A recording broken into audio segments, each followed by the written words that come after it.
In this lecture, we're going to examine what makes a good app marketing plan.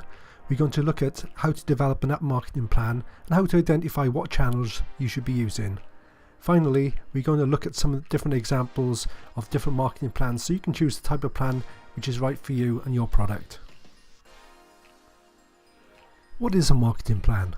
Simply, it's a plan to coordinate your marketing activities. And activities in your marketing plan might include when you should write copy, when you should undertake surveys and user research, when you should work on your pricing model, when should you engage in digital advertising, and when should you use social media to communicate your messages to your potential users. But other areas of the marketing plan could include things such as brand development, determining what are your unique selling points, your USPs, but also about persona development, really understanding who is your target user and customer, and we'll see that in a bit more detail in the next slide. Before we can think about the different marketing channels and start planning our activities, we need to get more information about our potential customers and users. So this is really about persona development. It's the need to build a persona of your target customer or user. Who are they? How old are they? Where do they go? Both online and offline. What apps and websites do they use? Where do they hang out? And different techniques we can use to determine a user's persona is two common ones. One's a questionnaire. We can send out questionnaires to different users or potential users and to get a bit more detail about who they are and their interests. But we can also then interview some potential customers in a bit more detail to add the meat to the bones of the questionnaire. And on the next slide we'll just see an example of a persona, so you know what it looks like and what sort of questions to ask in your questionnaire and interviews in order to build this sort of structure.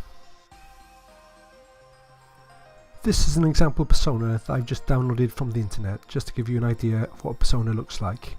And you can see from a persona it has a name, so in this case Melissa, and Melissa has a picture, so you can see Melissa, you can really connect to her. And it has key information about Melissa, so her age, where she lives, her stage in her life, what job does she have, and then a bit about her motivations, what motivates her. So in this case it's around her family and it's been appreciated for it and feeling happy and grateful, and also what sort of behaviours does Melissa typically do. You can see on the list there she volunteers for different things and spends time away with the family.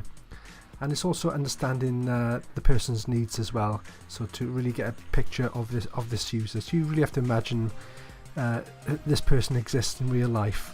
So when you build your app or when you're communicating with your target audience, you need to imagine that you are talking directly to Melissa, and think about what channels that she would use, the tone of voice that they would respond to, and the amount of money they would like to spend on your product. So really this helps you enormous amount to help you develop your product and also to develop your communication with your target audience.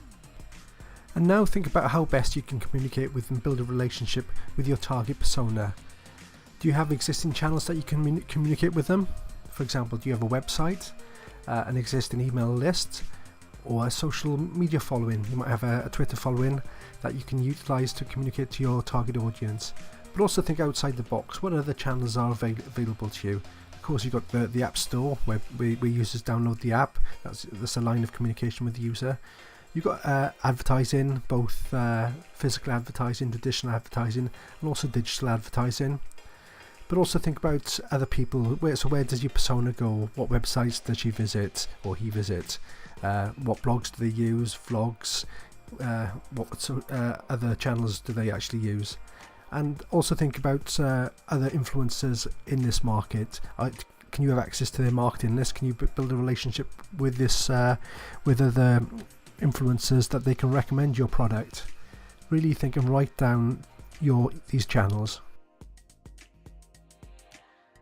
In the next lecture we'll look at some examples of different marketing plans. So let's move on.